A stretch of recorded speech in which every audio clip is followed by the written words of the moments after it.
The next agenda item that I have, it begins with this article by John Lomperis.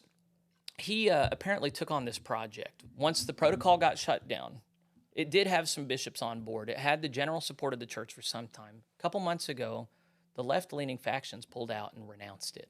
So he was curious, okay, how do the bishops stand with this now? You know, we're entertaining this theory that the Council of Bishops is corrupting everything.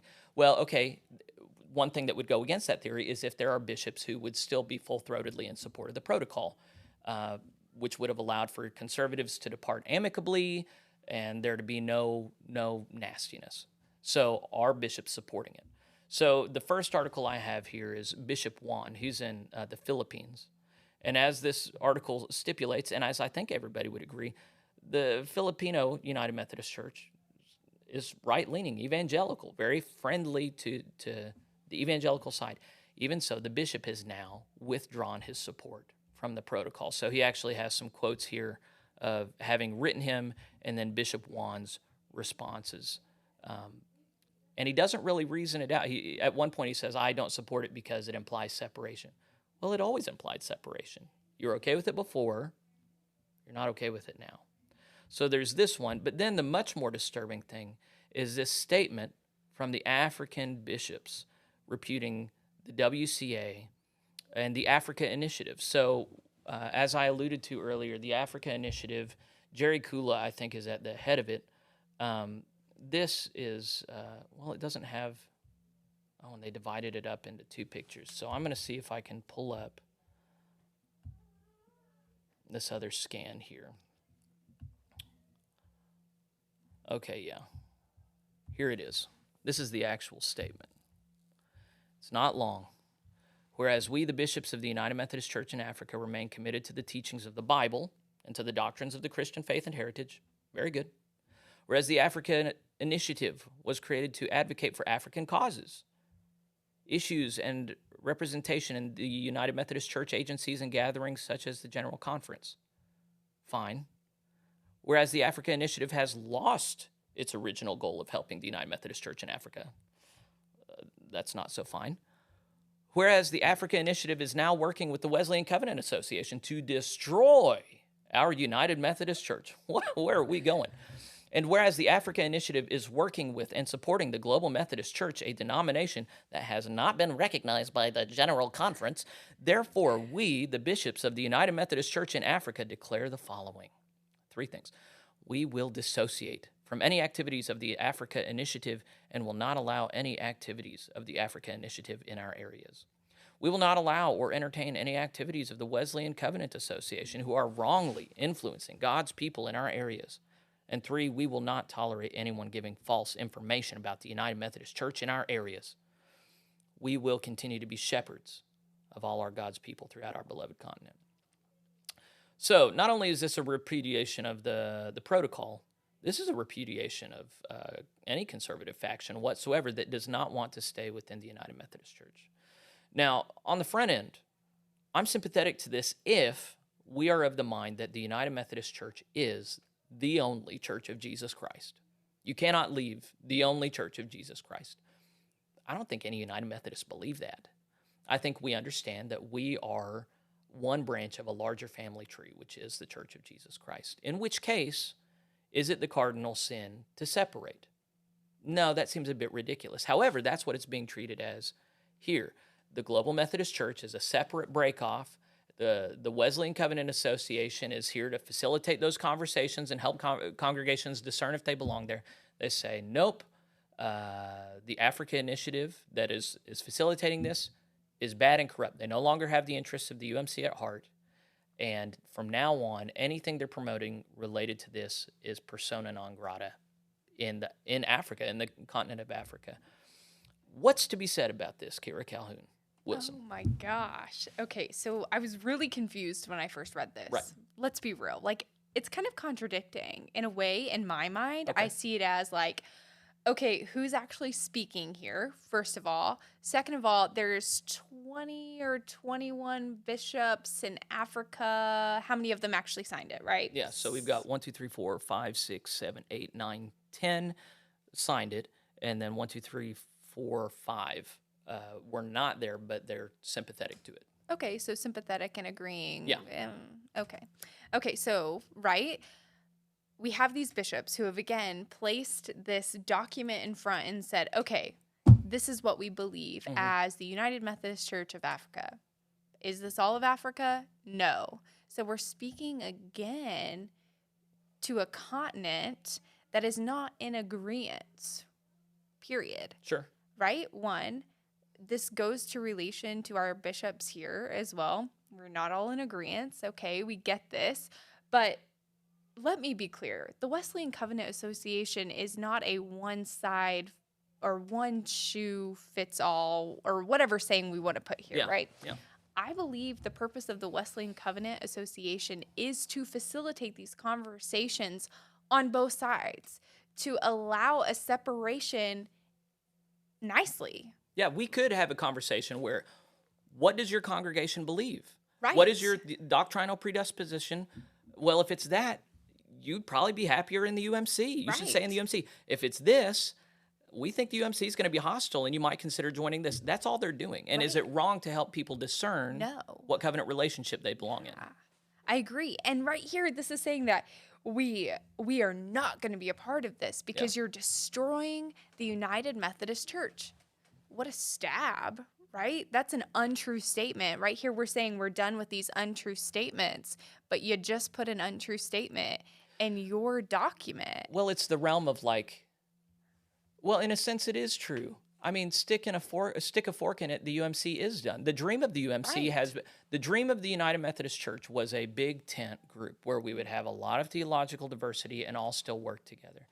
It was a pipe dream. It doesn't work. It was an experiment. Experiment's over. It doesn't work. It doesn't work. Let's move on. And it's not a sin to acknowledge that. What's happened now is power politics because that's what this devolves into. Yeah.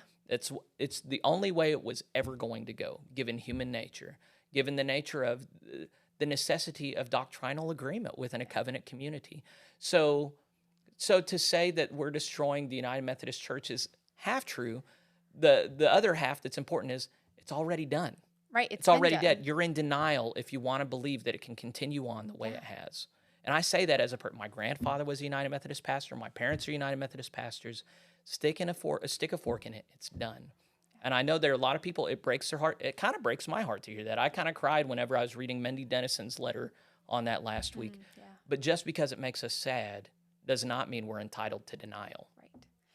Right. I think there's a place for both sides, right? And it doesn't mean that we're together. It doesn't mean that we have to be under an umbrella. I mean, some of my dear friends in the Oklahoma Annual Conference are on the complete opposite side of me. And we can get together and we can have some of the most meaningful conversations that I've ever had that are purposeful and driven and Jesus focused.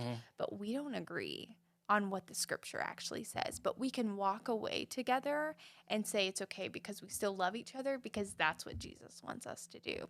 And we eliminate the nastiness. We eliminate everything that goes on that people think actually go on, right? We're able to have this good friendship. And while I would love that to be the United Methodist Church, as a newer Methodist per se, I would love to see this denomination stay. Yeah. But it's things like this that cause us to be divisive. Yeah, the thing that's particular to our era right now, and you see it all over, is the accusation of disinformation and lies. Yes. And it's not that nobody ever spreads disinformation and lies, but if you're going to level that charge, you have to be particular about what those are and why it's wrong. Yeah. You have to cite your sources. And the thing that's a problem is, and I think James focused on this last week, he said, it's Donald Trump with the accusation of fake news. It's fake news.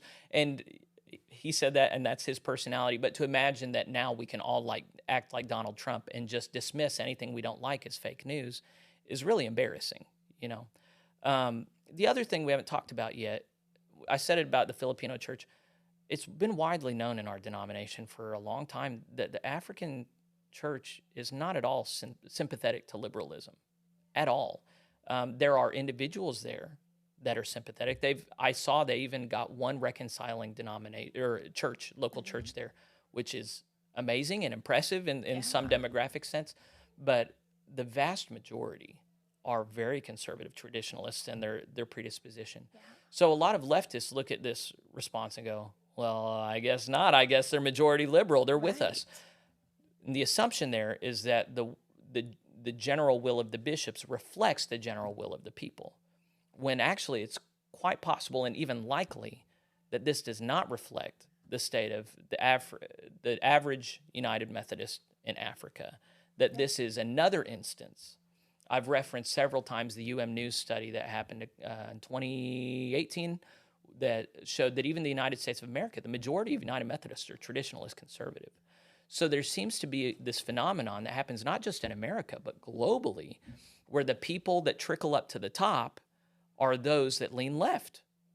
And I need to dedicate, I'm sure there's a book on that somewhere.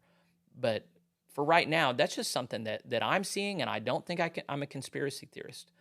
One thing, when you're trying to figure that out, you have to consult the voices of people who are actually over there, which is hard because people over there don't speak English. They're from a different culture.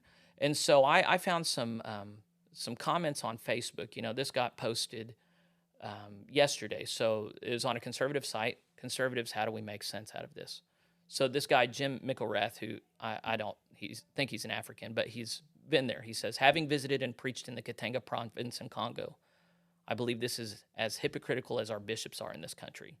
The pew sitters in that area are as aghast at the sexual perversion by some of the council of bishops as we conservative evangelicals are in this country. It just seems that nowhere on the planet do bishops speak for the church. Everyone should have heard the statements by bishop defenders when Bickerton was quoted as stating that this book of discipline is invalid. Do you know what that's from? I don't know what he's talking about there. I know that there was an issue with Bickerton. That's all that I remember. I want to. This is Anybody who strange. watches this later, if you know what he's talking about, send me a link because I haven't seen this. Defenders were saying no bishop can speak for the church. So I guess it's true in Africa too. Bishops don't speak for the church. Please take the shepherd staff off of the symbol for bishops. And I'm with him till the end where I'm like, okay, well, what does the bishop staff do? It takes a sheep that's going in the wrong way, and so that's what they're doing. They're saying, church, you're wrong, so we're going to yank you back in place. And in Africa, I don't think I'm making a cultural assumption. I've seen a lot of evidence to show that here in America, we don't do well with authority, and bishops have to tread lightly. In Africa, bishops wield their authority much more brazenly, much more authoritatively, and these bishops, I do believe, are getting their crook and yanking their sheep and saying, get in line. Yeah. Let's look at a different comment. That one's too long, but this Josh Karimi guy, anyone who wants to stop on this, he is a graduate of Africa University. So, brief note on that. Africa University is one of our apportionments for the General United Methodist Church. It is a college where we are year after year indoctrinating people in United Methodist way of life and doctrine. There is an accusation sometimes that right-leaning groups are spending money on the African church to sway them without even looking at Africa University and looking at the millions of dollars that the institution has funneled that direction to form sympathetic institutionalist Africans. We've put thousands of people through that. Meanwhile, conservative caucus groups help them get vaccines and help them get communication tools when they get to the U.S. and help them get from the airport to where they need to go. That is not the same thing. Anyway, Josh Karimi, he starts taking offense at the conservatives going, this isn't right. But then I talked to him, and according to him, he ends with, most of us here in Africa don't know who is saying the truth or even the genesis of all that is happening. So people on the ground, they know what their bishops tell them. Most of them don't speak English, so they're not able to read our resources. They're just going, well, the bishops say this, the Africa Initiative says this, we're just going to pick our guy. And I've seen some weird reports. I don't know if you've seen this, but there have been incidents in different annual conferences or central conferences over there where the bishop has other enemy district superintendents or other people that are trying to spread information. They get the police involved. They get these people arrested, and they start picking one side in this American battle just so that they can get American friends and money on their side. Have you seen any of this? I have seen it. It's all over the news. It's bananas. It is crazy. Well, and we think in America it's bad. It's actually, and Africans at different times have issued statements to us going, we know that you think you're the center, but look, we have actual witchcraft here. We have Islamic extremists trying to kill us here. It's a much more real scenario there. And the church takes itself even more seriously there than here. So anyway, Josh Karimi, I think we ended at a place where he's like, you know what? If people would just speak to us the way that you're speaking to us, we could get this figured out. But the thing is, they're having to trust the voices there, and a lot of the voices there are like here, not trustworthy. Right. This other African, Yayuba Basel Voila. Friends, is not all bishops signed. I'm laughing because it's just hard. The language barrier is hard. Therefore, any land have it on laws that land it. It takes effects on those issues of LGBTQ and homosexual activities. Finally, you can take Horse River, but not force it to drink water, which, of course, we have a similar saying in our language. But this lady, Donna, tries to figure out, whose side are you on? What are you talking about? And he ends up saying at the end, she says, so if I'm understanding correctly, the bishops who signed this are not speaking for the majority of the lady. And he says, all caps, absolutely correct. So this is what Africans on the ground are dealing with, that we're not being represented. Okay, I got that on there twice. Oh, this is the same guy. Let me ask some of our bishops to sign the press release. How many pressure groups do we have in Africa? You talk of the Africa Initiative. What about African Voice of Unity? I hadn't heard of these guys, but I looked them up. I read some of their stuff. It's a leftist caucus group in Africa. Wow. You are biased because African Voice of Unity is advocating your position and principles. That is why you didn't condemn the African Voice of Unity. Thank God Africans have different cultures. So what's happening in Africa is they're trying to centralize. So what's happened in America in our government, the executive has tried to centralize their authority so that they can exercise it on all of America. Same thing in the United Methodist Church. Our executive branch is consolidating power.